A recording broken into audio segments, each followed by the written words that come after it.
আলহামদুলিল্লাহ আজকে আমরা মৌমাছির চাক কাটতেছি, প্রায় 28টা চাক। এভাবে আমরা সবগুলো কেটে নিচ্ছি।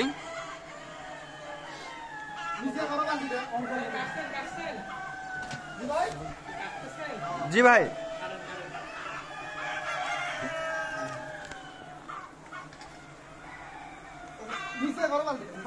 এটা এক মুরগির শিটে লাগাইছিল, প্রায় 28টা চাক। আমরা সবগুলো আজকে কাটতেছি।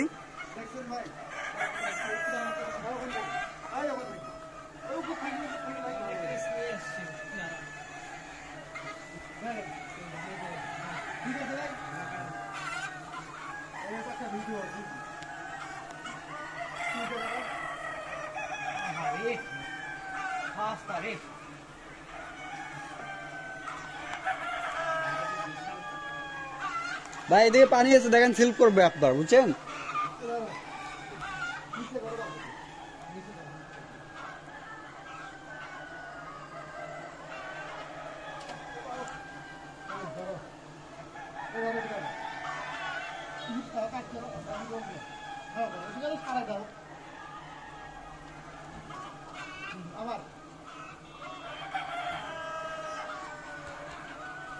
ভাই এটা তো পুরো ফিনিশ করে দেবে না, ডিরেক্ট কাটি দেবো পরেরটা।